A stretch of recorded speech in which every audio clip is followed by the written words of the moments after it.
देखेंगे कि BSSC inter level exam के लिए किस तरीके का जीके आएगा, उससे रिलेटेड कुछ चीज़ें मतलब जो है देखते हैं। सबसे पहला क्वेश्चन है कि सिक्योरिटी पेपर मिल कहाँ पर है, यानी कि इंडिया में जो सिक्योरिटी पेपर मिल है वो कहाँ पर है। तो ये होशंगाबाद में है। कहाँ पर है सिक्योरिटी पेपर मिल जो है ये होशंगाबाद में है। और होशंगाबाद कहाँ पर है, तो एमपी में। कहाँ पर है ये, एमपी में जो है। उसके बाद कहता है कि जनसंख्या के दृष्टि से जो 4 बड़े राज्य नहीं है, तो वो यहाँ पर हम लोग देखते हैं कि जनसंख्या की दृष्टि से जो है सबसे बड़े राज्य कौन कौन है। तो देखो जनसंख्या की दृष्टि से अगर देखोगे तो सबसे ज़्यादा बड़ा राज्य जो है 2011 के जनगणना के हिसाब से लिया गया है ये उत्तर प्रदेश, यानी कि जनसंख्या की दृष्टि से सबसे बड़ा राज्य जो है कौन है, उत्तर प्रदेश है। दूसरा नंबर पर कौन है, तो महाराष्ट्र है, जहाँ का जनसंख्या जो है 11 करोड़ के करीब है, ठीक है। उसके बाद तीसरे नंबर पर जो है जनसंख्या के हिसाब से मतलब जो है स्टेट है वो कौन है, तो बिहार है। उसके बाद पश्चिम बंगाल और उसके बाद तमिलनाडु। ये तो जनसंख्या के हिसाब से हुआ। अगर एरिया के हिसाब से बोला जाए, एरिया के हिसाब से बोला जाए तो कौन सा स्टेट सबसे बड़ा स्टेट है, तो इंडिया में जो है सबसे बड़ा स्टेट कौन है, तो राजस्थान मतलब जो है सबसे बड़ा स्टेट है। अगर देखा क्या कहते हैं एरिया वाइज अगर हम लोग लेते हैं तो, ठीक है।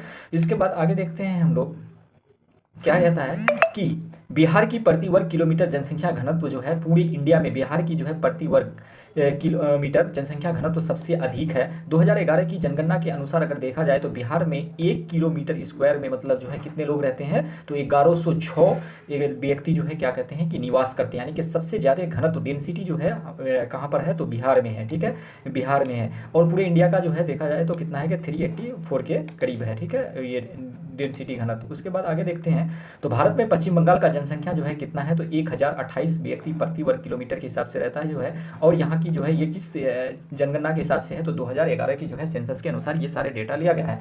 भारत का घनत्व जो है अभी हम बता रहे थे 384 नहीं 382 लोग जो है मतलब पर स्क्वायर किलोमीटर रहता है। ये भी जनगणना क्या था, तो 2011 के अनुसार। तो हमारा मेन इंपॉर्टेंट है कि बिहार में 11 से 6 लोग मतलब पर स्क्वायर किलोमीटर में रहता है। और उसके बाद जो है इंडिया का जो है 382 लोग मतलब पर स्क्वायर किलोमीटर रहता है जो है, ठीक है। तो सबसे ज़्यादा सर्वाधिक जनसंख्या घनत्व कहाँ पर है, तो ये जो है बिहार में है। सबसे जो है सर्वाधिक जनसंख्या घनत्व कहाँ पर है, तो बिहार में है। इस चीज़ को याद रखना है क्योंकि इस तरीके के क्वेश्चन डायरेक्ट पूछे जाते हैं। उसके बाद कहता है कि सबसे कम जनसंख्या घनत्व वाला राज्य कौन सा है। सबसे कम, सबसे अधिक तो हमारा बिहार है।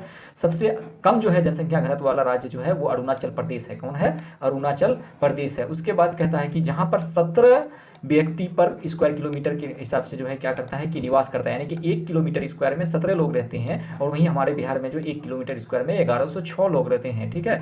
तो सबसे कम जनसंख्या घनत्व वाला स्टेट वो जो है अरुणाचल प्रदेश, और सबसे ज़्यादा घनत्व वाला कौन है, तो हमारा बिहार है, ठीक है। उसके बाद हम लोग देखते हैं कि भारत में सुपर कंप्यूटर जो पहले विकसित किया गया था उसका नाम क्या था। सबसे पहला जो सुपर कंप्यूटर भारत में आया था उसका पहला नाम क्या था, तो उसका पहला नाम जो है क्या था, तो परम 8000। कितना क्या नाम था उसका, पहला सुपर कंप्यूटर जो भारत में आया था उसका नाम था परम 8000। उसके बाद वर्ष 1988 ईस्वी में सीडेक की स्थापना पुणे में की गई। सीडेक की स्थापना कहाँ पर किया गया है, तो जो है पुणे में किया गया है। और ये कब किया गया है, तो 1988 में। 1988 में, ये बहुत इंपॉर्टेंट है, इसको याद रखना है, साइंस एंड टेक्नोलॉजी का क्वेश्चन है, यानी कि कंप्यूटर से रिलेटेड जो है क्वेश्चन है ये। उसके बाद कहता है कि वर्ष 1998 ईस्वी में सीडेक के द्वारा प्रति सेकेंड 1 अरब गणना करने की क्षमता से युक्त सुपर कंप्यूटर परम 1000 यानी कि जो है क्या करता था कि प्रति सेकेंड 1 अरब जो है कैलकुलेशन वो कर सकता था। वो कंप्यूटर, ऐसा कंप्यूटर बनाया गया कब, 1998 ईस्वी में। और ये इस कंप्यूटर का नाम क्या था, तो जो है परम 1000। क्या, परम 1000। ये कहाँ पर निर्माण किया गया है, तो सीडेक में, ठीक है। सीडेक कहाँ पर है, तो पुणे में। और पुणे में जो 1988 में ये बना था, ठीक है।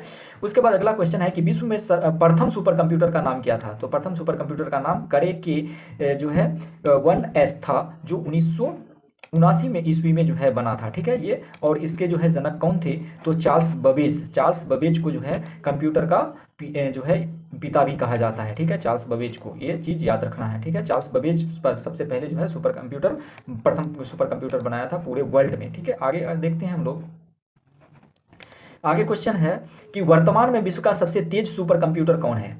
तो वर्तमान में जो है विश्व में पूरे संसार में सबसे ज्यादा जो सुपर कंप्यूटर, तेज सुपर कंप्यूटर है उसका नाम क्या है, फुगाकू। क्या नाम है, फुगाकू। और ये फुगाकू कहाँ पर है, तो जापान में। अगला टर्म यही है कि ये जापान द्वारा तैयार किया गया है। फुगाकू को कहाँ, किसके द्वारा तैयार किया गया है, तो जापान के द्वारा। सुपर कंप्यूटर की क्षमता को किस में मापा जाता है, उसकी जो है मेजरमेंट किस में होता है, तो सुपर कंप्यूटर की क्षमता को जो है फ्लोप में मापा जाता है। FLOPS, फ्लोप्स में मापा जाता है, ठीक है। फ्लोप्स में मापा जाता है। सुपर कंप्यूटर की क्षमता को को किसमें मापा जाता है, तो फ्लोप्स में। उसके बाद अगला क्वेश्चन है कि सुपर कंप्यूटर का जन्मदाता किसे कहा जाता है, तो रोमान के को कहा जाता है। क्या किसको कहा जाता है, रोमान के को कहा जाता है सुपर कंप्यूटर का जन्मदाता। उसके बाद भारत में 4G सेवा प्रारंभ कब हुआ था, भारत में 4G सेवा जो है प्रारंभ कब हुआ था, तो ये 2012 में हुआ था। कब हुआ था, भारत में जो है 4G सेवा प्रारंभ 2012 से हुआ था। 4G सेवा के द्वारा संचार क्षेत्र में अधिक तीव्रता आई और भारत में 5G high speed network services 2022-23 में आने की संभावना है। तो 4G कब हुआ था भारत में जो है, तो ये 2012 में, और जो है 5G आने की संभावना कब है, तो 2022-23 यानी कि इस साल तक जो है हमें अब आ भी चुका है कहीं कहीं पर, और उसका जो है टेस्टिंग भी चालू है। ठीक है,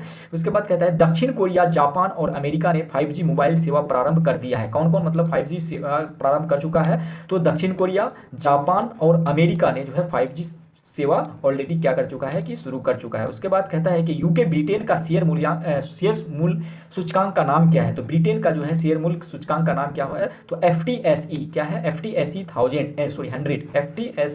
100 किसका जो है ये शेयर मूल्य सूचकांक है, तो ये जो है यूके ब्रिटेन का है। आगे देखते हैं कुछ देश है, जैसे निक्की किस देश का है, तो टोक्यो देश का जो है ये शेयर मूल्य सूचकांक है। उसके बाद हॉन्गसेंग किसका है, तो हांगकांग देश का है। उसके बाद सेट किसका है, तो थाईलैंड का है। उसके बाद डी जोन्स किसका है, तो न्यूयॉर्क का है। उसके बाद जो है किल्शे कंपोजिट किसका है, तो मलेशिया का है। ये सब बहुत इंपॉर्टेंट टर्म है, इसको जो है याद रखना है। ठीक है, आगे हम लोग देखते हैं यहाँ पर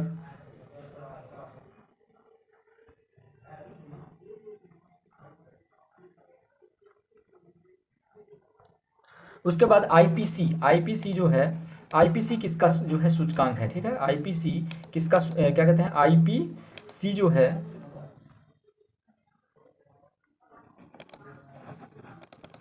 एक सेकेंड,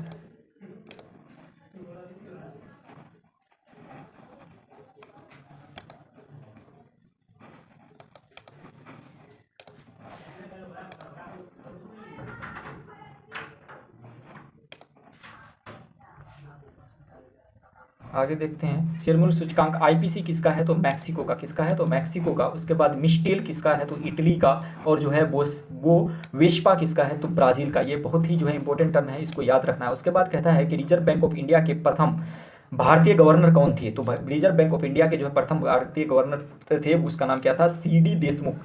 क्या नाम था, CD देशमुख। उसके बाद कहता है कि वर्तमान में जो है आरबीआई का गवर्नर कौन है, तो आरबीआई का वर्तमान में गवर्नर जो है शक्तिकांत दास है। कौन है, शक्तिकांत दास है। उसके बाद आरबीआई एक्ट 1934 में लाया गया था। आरबीआई एक्ट कब आया था, तो 1934 में जो है आया था। आरबीआई एक्ट कब आया था, 1934 में आया था। उसके बाद आरबीआई की स्थापना कब हुई थी, तो ये 1 अप्रैल 1935 ईस्वी में जो है आरबीआई की जो है क्या हुआ था कि जो है स्थापना हुआ था। ठीक है, आरबीआई की मौद्रिक नीति की घोषणा करती है। आरबीआई किसकी घोषणा करती है, तो मौद्रिक नीति की जो है घोषणा कौन करता है, तो ये आरबीआई करता है। उसके बाद कहता है आरबीआई 2 वर्षों पर अस्थायित्व आर्थिक समीक्षा रिपोर्ट जारी करती है। आर्थिक समीक्षा रिपोर्ट कितने वर्ष पर आरबीआई जारी करती है, तो ये 2 वर्ष पर जो है आपने आर्थिक समीक्षा रिपोर्ट जारी करती है। उसके बाद कहता है कि आर्थिक समीक्षा वित्त मंत्रालय द्वारा निकाला जाता है। आर्थिक समीक्षा जो है किसके द्वारा निकाला जाता है, तो ये वित्त मंत्रालय, फाइनेंस मिनिस्टर के द्वारा। आईआईटी बॉम्बे के छात्र उदय कुमार ने रुपया का जो है साइन डिजाइन किया था। रुपया में अभी हम लोग इस तरीके से लिखते हैं, ये जो है इसका डिजाइन कौन किया था, तो इसका नाम था जो है उदय कुमार। क्या नाम था, उदय कुमार। और कहाँ के छात्र थे,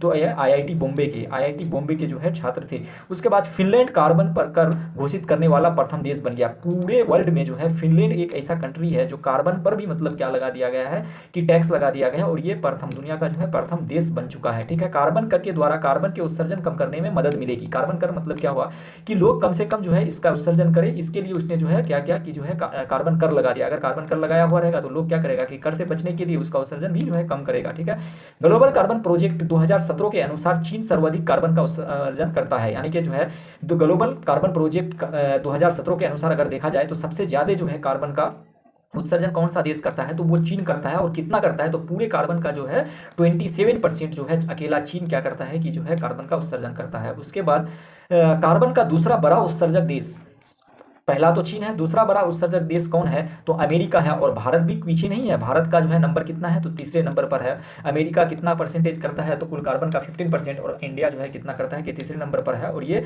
7% कार्बन जो है उत्पादन करता है वर्ल्ड के कार्बन का, तो ये भी जो है कम नहीं है। उसके बाद यूरोपीय यूनियन 10% कार्बन का जो है उत्सर्जन करता है। यूरोपियन यूनियन कितना परसेंटेज कार्बन का उत्सर्जन करता है, तो ये जो है 10% कार्बन का उत्सर्जन करता है। कितना, 10%। उसके बाद कहता है कि CO2 का कारण जीवाश्म ईंधन है। जीवाश्म ईंधन किसका कारण है? CO2 का जो है जीवाश्म ईंधन है, ठीक है।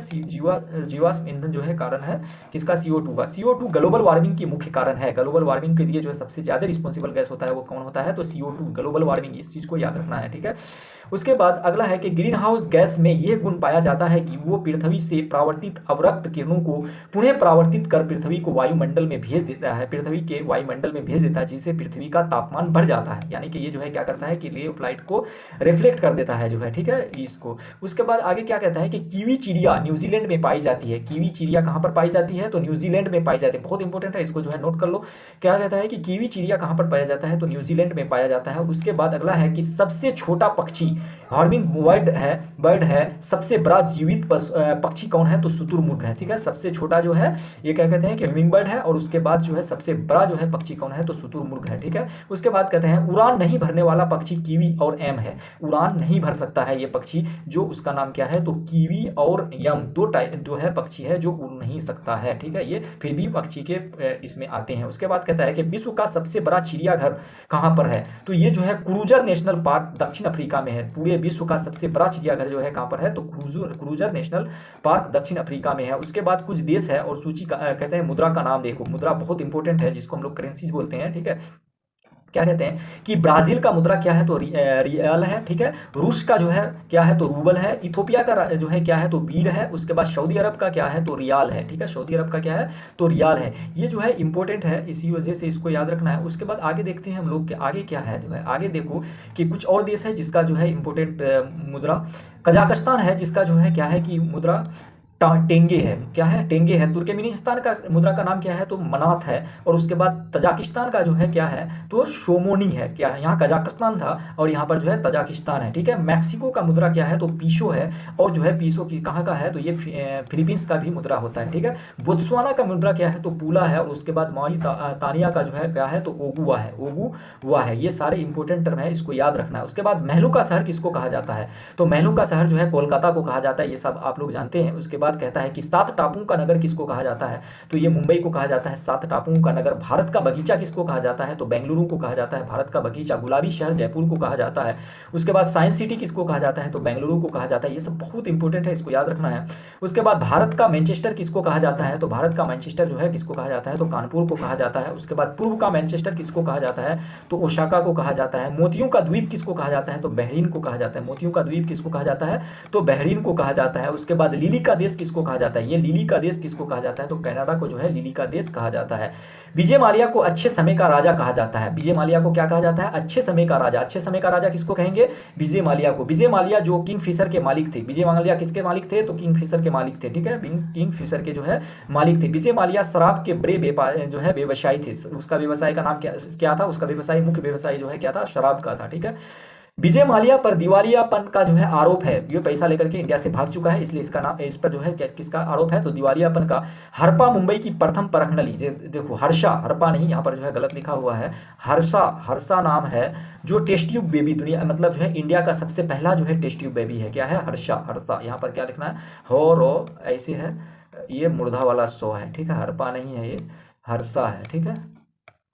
तो इंडिया का सबसे पहले जो है टेस्ट ट्यूब बेबी था, ठीक है। इसको परखनली बेबी भी कहते हैं। और ये 2016 में इन्होंने एक शिशु को जन्म दिया है, ठीक है ना। इसके बाद उसने खुद मतलब जो है शादी करने के बाद अपना एक शिशु का जन्म दिया है, जिसका क्या जो है शिशु का जन्म दिया है कब? 2016 में, ठीक है। परखनली शिशु एक ऐसी विधि है जिसमें निषेचन माँ के गर्भाशय के बाहर परखनली में किया जाता है। यानी कि माँ के पेट में नहीं, बल्कि इसको जो है टेस्ट ट्यूब में मतलब जो है इसको क्या किया जाता है कि ग्रोथ कराया जाता है और उसका जो है जन्म दिलाया जाता है। इसको क्या कहते हैं कि परखनली बेबी कहते हैं। इसको क्या कहते हैं कि टेस्ट ट्यूब बेबी कहते हैं। इस विधि में भ्रूण को कोशिका अवस्था से जो है अवस्था में किसी प्रतिनिधित्व माता कहते हैं कि सेरोगेट मदर, इसको जैसे किसी और माँ की मतलब जो है पेट में ये कराते हैं, उसको डेवलप कराते हैं और उसके बाद उसका जो है क्या करते हैं कि आगे उसका ग्रोथ होता है। तो उस माँ को इंग्लिश में क्या कहा जाता है? तो सेरोगेट मदर कहा जाता है। क्या कहा जाता है? सेरोगेट मदर, ठीक है। सेरोगेट मदर जो है, ठीक है। और उसके बाद यानी कि एक्चुअल माँ जन्म ना दे करके जो है एक मूवी भी आई थी इस पे जो है पूरा देखने को मिलेगा। उसके बाद कहता है गर्भाशय में अगले विकास के लिए स्थापित किया जाता है, यानी कि सारा जो है क्या होता है कि जो उसका पालन पोषण दूसरे माँ के मतलब जो है पेट में होता है, ठीक है।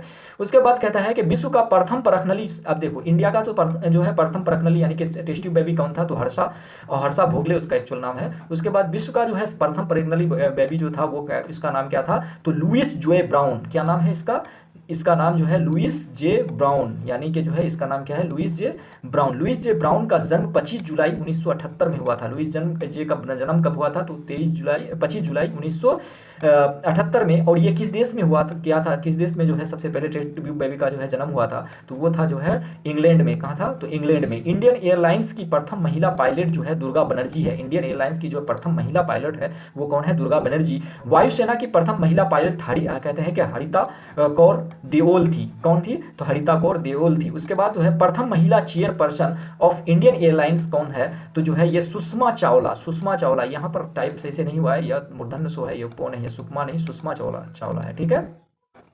आगे है कि प्रथम, भारत की प्रथम महिला एयर वाइस मार्शल कहते हैं कि एयर मार्शल पी बंदोपाध्याय थी। कौन थी, तो पी बंदोपाध्याय थी। उसके बाद कहते हैं कि जो है पंडित मदन मोहन मालवीय को महामना कहा जाता है। क्या कहा जाता है, पंडित मदन मोहन मालवीय को क्या कहा जाता है, तो जो है महामना कहा जाता है। उसके बाद पंडित मदन मोहन मालवीय ने 1915 ईस्वी में हिंदू महासभा का जो है क्या किया था, कि गठन किया था। कब, तो 1915 ईस्वी में जो है हिंदू महासभा का गठन किया था। कौन, तो मदन मोहन मालवीय ने, मदन मोहन मालवीय ने। उसके बाद आगे देखते हैं,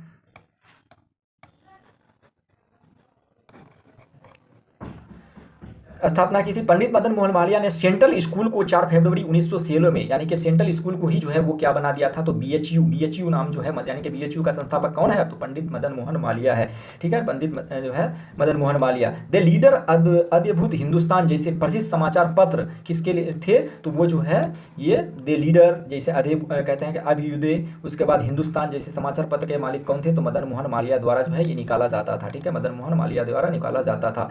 कहता है कि जालियांवाला बाग हत्याकांड पर कांग्रेस के द्वारा बनाया गया 8 सदस्यीय समिति के जो है क्या, जैसे जालियांवाला हत्याकांड हुआ था उसमें जो है कांग्रेस ने एक जो है समिति का गठन किया गया था, जिस समिति के गठन जो है कितने लोग थे, तो 8 थे सदस्य, समिति के 8 लोग थे। उसमें जो है पंडित मदन मोहन मालवीय जी उस समिति के क्या थे, तो जो है अध्यक्ष थे, ठीक, कौन थे, तो अध्यक्ष थे। उसके बाद कहते हैं प्रथम भारतीय अभिनेत्री देविका रानी थी। सबसे पहले जो है भारतीय अभिनेत्री कौन थी, तो वो देविका रानी थी, जिन्हें दादा साहब फाल्के पुरस्कार मिला था। दादा साहब फाल्के पुरस्कार किस क्षेत्र में दिया जाता है, तो फिल्म में उत्कृष्ट काम करने के क्षेत्र में जो है दिया जाता है, क्या, दादा साहब फाल्के पुरस्कार। और ये जो है प्रथम अभिनेत्री कौन थी, तो ये जो है अभिनेत्री देविका रानी थी। ये बहुत इंपॉर्टेंट है, याद रखना। देविका रानी को 1969 ईस्वी में दादा साहब फाल्के पुरस्कार दिया गया था। कब दिया गया था, दादा साहब फाल्के पुरस्कार देविका रानी को, तो 1969 ईस्वी में, ठीक है। उसके बाद कहता है दादा साहब फाल्के पुरस्कार 1969 से ही चालू किया गया, इसलिए पहला बार उसी को मिला और वो जो है 1969 ईस्वी में ही पहला बार दिया भी गया था, ठीक है। कहता है कि दादा साहब फाल्के को भारत के में फिल्म जगत के जनक माने जाते हैं, यानी कि दादा साहब फाल्के को जो है भारत में फिल्म जनक का जनक किसे कहा जाता है, तो उसे जो है दादा साहब फाल्के, इसी के नाम पर दादा साहब फाल्के पुरस्कार दिया जाता है, जो शुरू किया गया था 1969 ईस्वी में। और सबसे पहले 1969 ईस्वी में किसको दिया गया था, तो जो है देविका रानी को, ठीक है, देविका रानी को। उन्होंने 1913 ईस्वी में राजा हरिश्चंद्र फीचर फिल्म का निर्माण किया था। कौन, तो दादा साहब फाल्के जी 1913 ईस्वी में, मतलब जो है कौन सा फिल्म का जो है, जिसे भारत का में फिल्म जगत का जनक माना जाता है, वो राजा हरिश्चंद्र फीचर फिल्म का जो है निर्माण किया था, ठीक है। उसके बाद कहता है कि भारत की प्रथम हिंदी मूक फिल्म क्या था, तो भारत की जो है प्रथम पहली हिंदी फिल्म जो है क्या था, तो उसका नाम था राजा हरिश्चंद्र। क्या नाम था, राजा हरिश्चंद्र, इसको याद रखना, राजा हरिश्चंद्र। हिंदी साहित्य के प्रसिद्ध आलोचक कौन थे, तो नामवर सिंह थे। प्रसिद्ध जो है आलोचक कौन थे, तो राजा रामवर सिंह थे, ठीक है। उसके बाद शुक्ला थे। कहते हैं हिंदी साहित्य के सबसे प्रसिद्ध आलोचक कौन थे, हिंदी साहित्य के सबसे प्रसिद्ध आलोचक कौन थे, तो ये जो है आचार्य रामचंद्र शुक्ल थे, आचार्य रामचंद्र शुक्ल थे। आचार्य रामचंद्र शुक्ल की प्रसिद्ध पुस्तक का नाम क्या है, तो चिंतामणि। आचार्य रामचंद्र शुक्ला की जो है प्रसिद्ध पुस्तक का नाम क्या है, तो चिंतामणि। क्या नाम है, चिंतामणि। उसके बाद कहता है जयशंकर प्रसाद आधुनिक भारत के सबसे बड़े नाटककार थे। भारत का जो है आधुनिक भारत का यानी कि मॉडर्न इंडिया का जो है सबसे बड़े नाटककार कौन थे, तो ये जो है जयशंकर प्रसाद थे, जयशंकर प्रसाद थे, ठीक है। उसके बाद चंद्रगुप्त मौर्य, स्कंदगुप्त और जो है विशाखा दत्त और ध्रुवस्वामिनी आदि प्रसिद्ध नाटक जयशंकर प्रसाद के हैं। ये सब जो है नाटक किसके हैं, तो जयशंकर प्रसाद के हैं, ठीक है। और ये जो है नाटककार के जो है जनक माने जाते हैं, ठीक है ना। उसके बाद पद्मावत के लेखक कौन है, पद्मावत के लेखक जो है मलिक मोहम्मद जैसी है, यानी कि जैसी जो है कौन है, किसके लेखक है, तो पद्मावत के लेखक है। पद्मावत के अवधी भाषा में, पद्मावत किस मतलब जो है भाषा में लिखा गया है, तो अवधी भाषा में लिखा हुआ ये एक जो है पुस्तक है। 1541 ईस्वी में शेरशाह के काल में मलिक मोहम्मद जैसी द्वारा पद्मावत पुस्तक लिखी गई थी। किसके काल में, तो शेरशाह के काल में 1541 ईस्वी में जो है पद्मावत लिखा गया था, और लिखने वाला कौन था, तो मलिक मोहम्मद जैसी, मलिक मोहम्मद जैसी। उसके बाद तुलसीदास अकबर के समकालीन थे। तुलसीदास किसके समकालीन थे, तो तुलसीदास जो है अकबर के समकालीन थे। अकबर के समकालीन कौन है, तो तुलसीदास, ठीक है। उसके बाद कबीरदास की पुस्तक का नाम क्या है, तो कबीरदास की पुस्तक का नाम जो है बीजक है। क्या नाम है, बीजक। बीजक किसकी पुस्तक है, कबीरदास की। उसके बाद कहते हैं आधुनिक भारत में हिंदी के सबसे बड़े कवि सूर्यकांत प्रसाद, तो कौन है, सूर्यकांत प्रसाद त्रिपाठी निराला जी है, त्रिपाठी है। आधुनिक भारत में हिंदी के सबसे बड़े कवि सूर्यकांत प्रसाद है, ठीक है। उसके बाद कहता है कि गेम ऑफ थ्रोन्स के लेखक कौन है, तो गेम्स ऑफ थ्रोन के लेखक जो है जॉर्ज मार्टिन है। गेम ऑफ थ्रोन्स जो है मूवी भी है, बहुत अच्छी मूवी है, देख सकते हैं आप लोग, और ये हॉलीवुड मूवी है। रामचंद्र गुहा के लेखक जो है कौन थे, तो इतिहासकार है। रामचंद्र गुहा के लेखक इतिहासकार है, ठीक है। उसके बाद एवरी वोट्स काउंट के लेखक कौन है, तो नवीन चावला है। एवरी वोट्स काउंट के लेखक कौन है, एवरी वोट्स काउंट के लेखक जो है नवीन चावला है, नवीन चावला है। उसके बाद कहता है कि नवीन चावला मुख्य निर्वाचन आयुक्त थे। नवीन चावला कौन थे, तो मुख्य निर्वाचन आयुक्त, यानी कि chief election commissioner of India, ठीक है। दे गर्ल्स इन द रूम 105, ठीक है। उपन्यास के लेखक कौन है, तो the girls in the room 105 का उपन्यास के जो है लेखक कौन है, तो ये जो है चेतन भगत है। कौन है, चेतन भगत है, ठीक है, चेतन भगत है। उसके बाद इंडिया आफ्टर गांधी के लेखक कौन है, तो रामचंद्र गुहा। इंडिया आफ्टर गांधी के लेखक कौन है, तो रामचंद्र गुहा। कुछ और जो है नाम है जो देख लेते हैं कि Bhagat Singh, One Arranged Murder, 5 points someone, Chetan Bhagat. Chetan Bhagat जो है किस किस के लेखक है, भगत सिंह गलत बोल दिए, कहते हैं Chetan Bhagat, one Arranged murder और जो है 5 पॉइंट्स समवन के लेखक है, ठीक है। उसके बाद नवीन चावला किस किस के बुक के लेखक है, तो mother Teresa, faith and compaction के जो है लेखक है। रामचंद्र गुहा द कॉमनवेल्थ के जो है लेखक है। रामचंद्र गुहा किसके लेखक है, तो दे इसका। अब आज यहीं तक रहने देते हैं, बाकी फिर कल देखेंगे हम लोग। Thank you for watching.